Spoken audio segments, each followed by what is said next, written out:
So yun po mga idol, sa mga pagpalang araw sa ating lahat mga idol. Tuloy-tuloy pa rin yung lakad natin kasi kagabi mga idol hindi ako nakatulog mga idol kasi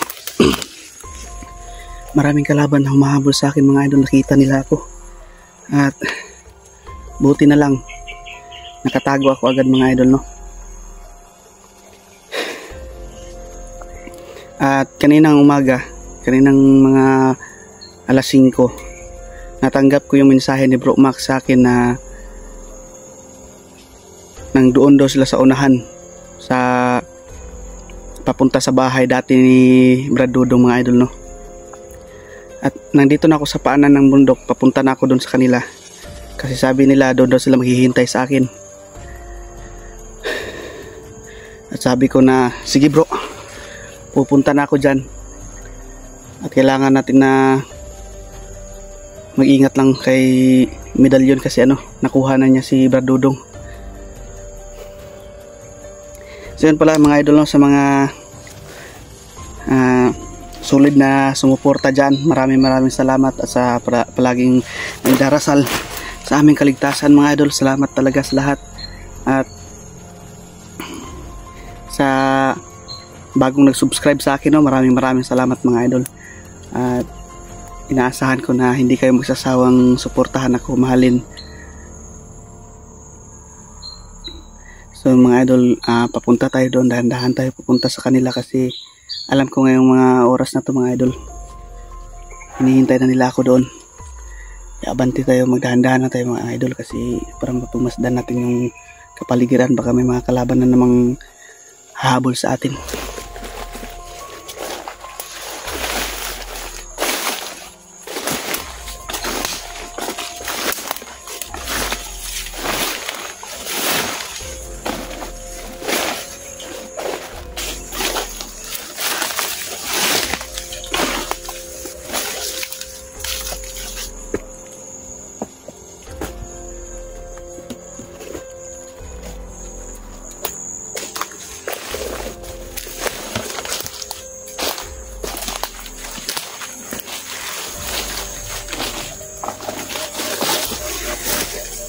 Nagpalit na ako ng sinuot ko kagabi mga idol kasi sobrang basa na ng sinuot ko mga idol. Tsaka paubos na rin yung tubig ko mga idol, no.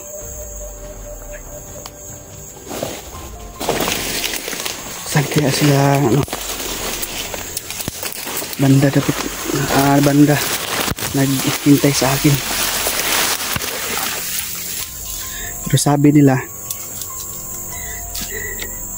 malapit na daw ako at alam ko naman na malapit na rin ako sa kanila mga idol, karating. Hindi ako nakatulog kagabi mga idol kasi sobrang dami talagang kalaban mga idol na humahabol sa akin. Delikado naman kung patulog-tulog tayo mga idol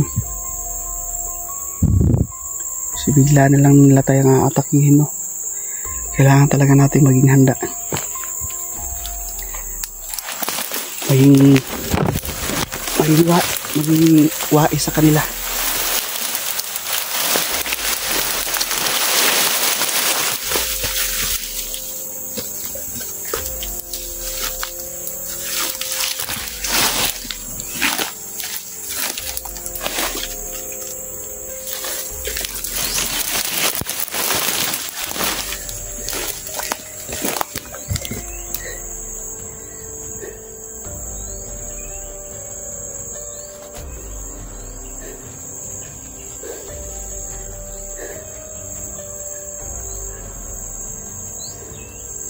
Sana kaya sila banda na yun. Kaya mag-alala mga bro, papunta na ako sa inyo.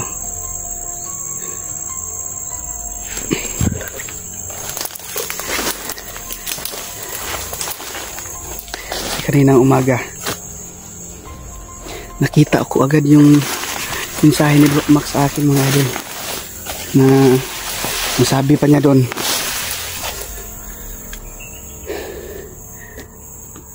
daw sa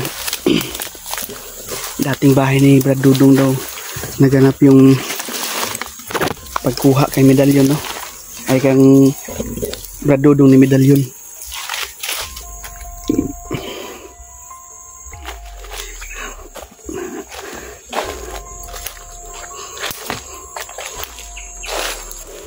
At alam ko mga idol na hindi basta-bastang papatay ni medalyon yung si Brad Dudong, kasi alam ko na may mga gusto pa siya sa amin kunin, lalong-lalo na ka Bro Max, kasi nandun yung ano ko ngayon, yung panangga ko sa katawan ko na hindi maanuhan ng bala or tagain ng itak.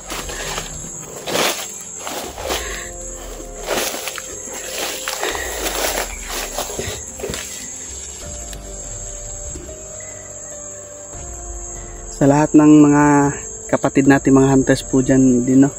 Mga bro, ingat po kayo palagi mga bro, at huwag niyong kalilimutan na banggitin yung nasa itaas mga idol, kasi yun yung pinakamabisang mga ano sa kalaban yun. Mailalayo tayo sa kapahamakan, kasi ang nasa itaas lang yung nakakaalam ng mangyayari sa atin mga idol.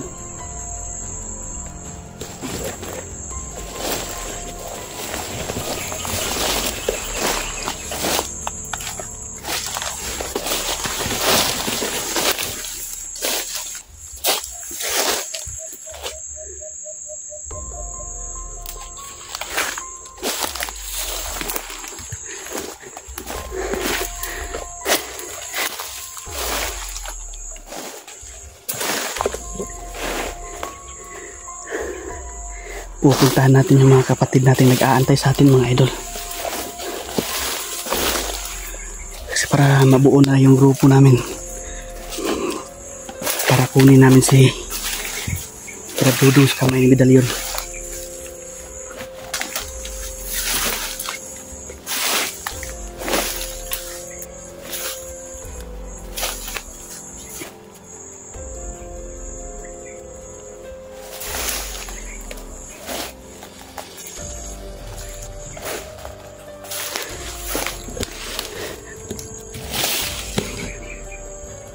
Sobrang sama ng pakiramdam ko ngayon mga idol, kasi kagabi hiniginaw ako para akong lalagnatin, kasi sakit yung katawan ko sa mga karaang bakbakan natin mga idol, no? Pero okay lang yan, ang importante buhay pa tayo hanggang ngayon, hindi tayo pinapababayaan ng Panginoon natin, kasi alam ko na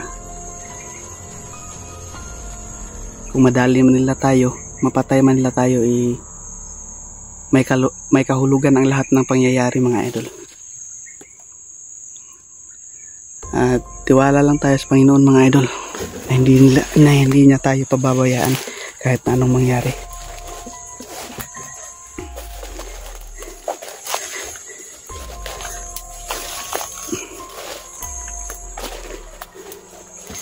Dahan-dahan lang tayo pumunta din mga idol, kasi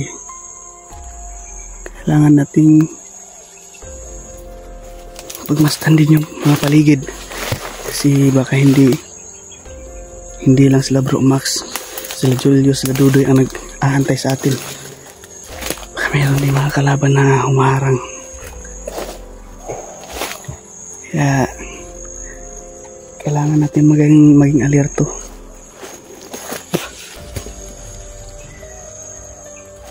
Sa lahat po nang nagtatanong bakit ganito po yung naging decision ko na lumakad ako mag-isa, kasi ayaw kong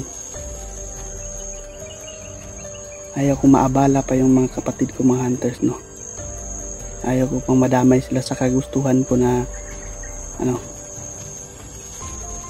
kaya hindi ko na pinaalam sa kanila na lumakad ako mag-isa. Ngayon alam na nila na lumakad din ako, lumakad din sila, at ayun nga, kasamaang palad mga idol, no, nakuha ni medalyon si Brad Dudong, at hindi natin sasayangin yung panahon na tayo naman yung makatulong sa kapwa natin. Kasi malaking bagay rin yung nagawa ni Brad Dudong sa akin, kasi siya din yun mismo ang tumulong sa akin para magbagong buhay mga idol, no? Kasi kung hindi dahil din sa kanila, malamang patay na ako ngayon mga idol sa kamay nila. Sila yung mga taong nagbigay sa akin ng second chance para baguhin yung sarili ko mga idol. Kaya hindi tayo magdadalawang isip mga idol na tulungan sila. Tulungan yung grupo natin.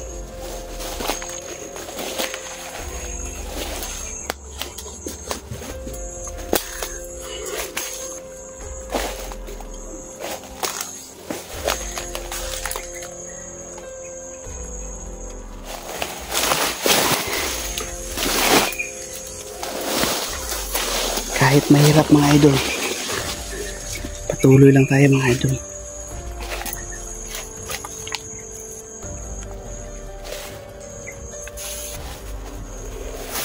Kasi wala namang masama sa ginagawa natin mga idol, no? Gusto lang natin maging matahimik. Ano natin yung mga tao masasama.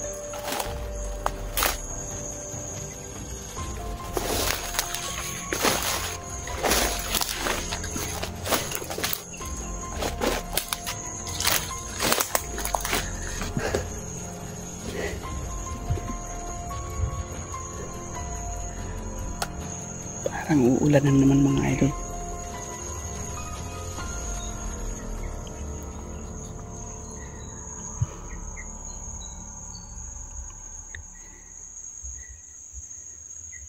Malapit na ako sa kinaroroohan nila Bro Max mga idol, no? Pero kailangan lang natin na magpasid muna sa paligid. Baka may mga taong ni medalyon na nakakalat dito.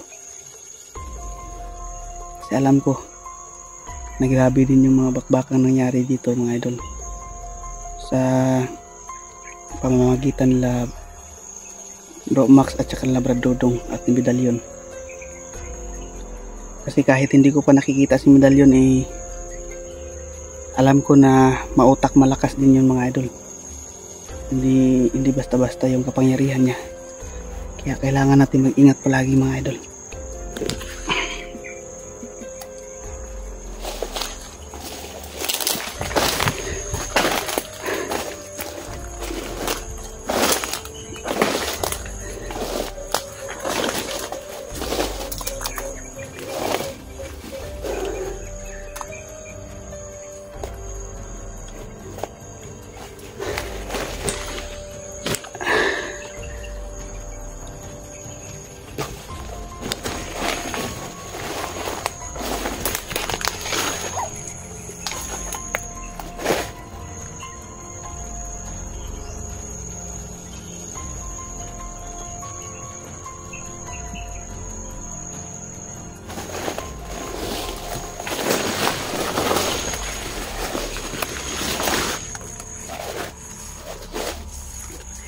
Iikutin natin tong dating lugar ni Bro Dudong, kasi kabisado naman din natin itong mga idol, kasi dati rin tayong laging umiikot-ikot dito. Alam na natin yung mga pasikot-sikot dito mga idol.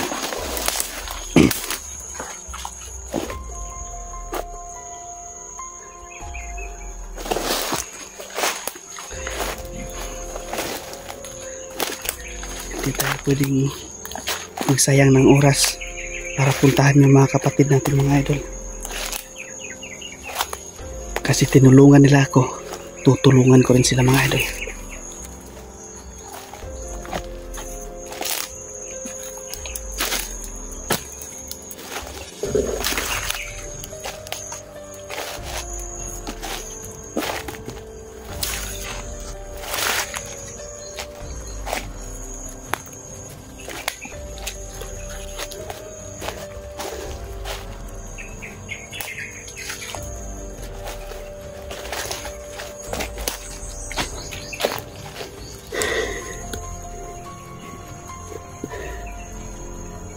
Maraming salamat talaga sa inyong suporta sa akin mga idol, na hindi kayo nagsawa sa akin mahalin ako mga idol, no?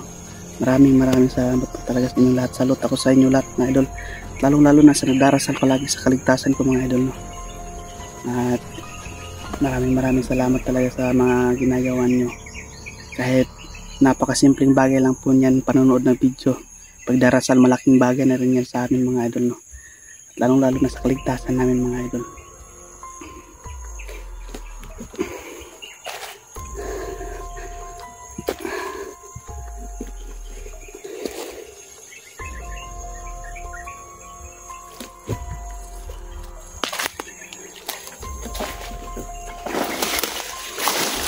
Malapit na ako sa mga kapatid natin mga idol.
Bro.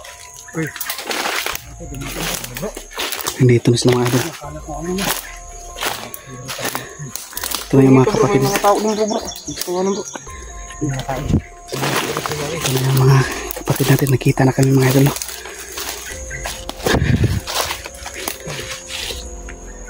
May mga tao rin ako nakita doon kanina mga... May nakita ka bro? Na mga ano bro? Oh.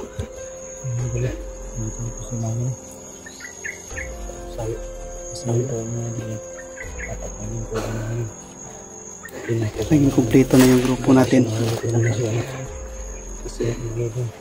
Alam ko na nag-alala ka pag lakad ko sa bahay na hindi kita sinabihan.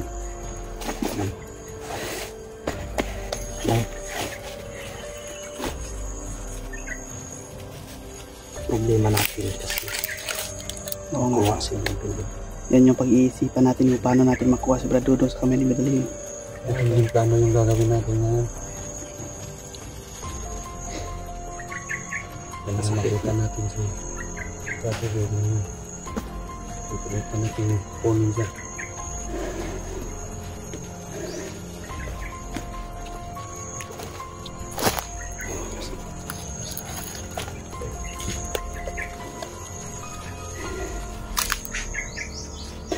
Kailangan natin makuha siya agad kasi baka kung anong gagawin ni Medallion sa kanya. Talagang pinahirapan niya yun bro. Nasa kamay na ni Medallion si Dudong. So, hindi tayo papayag na hindi natin siya makuha. Kailangan kukunin kaagad natin siya. Oo. Hindi natin patatagalin. Kasi kung matagalan pa na bago natin siya makuha, baka kung ano na mangyari sa kanya doon sa kamay ni Medallion. Bro.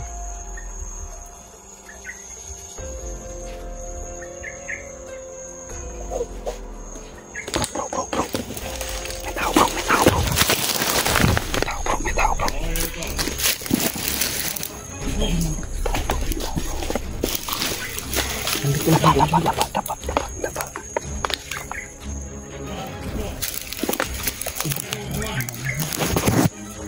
Yan na ba yung medalya na sinasabi ninyo?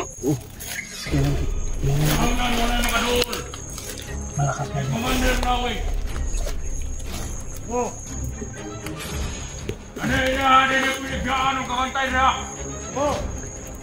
Yan pala yung sinasabi ninyo, Commander.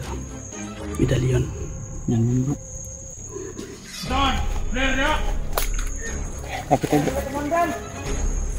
Dapat lang.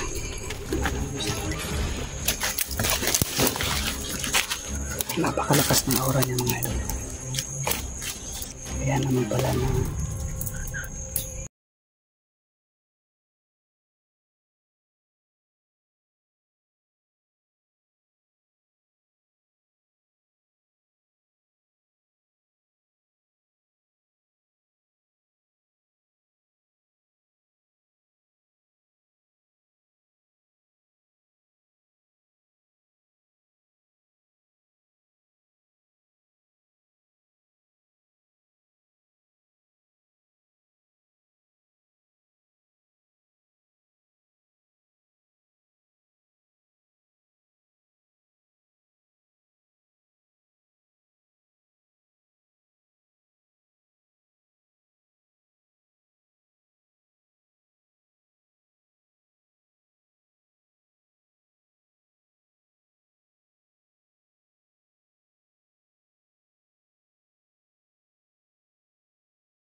tapa lang tayo. Bro, tapa lang. Ayan yung edad yun na sinasabi nila mga idol. Oh,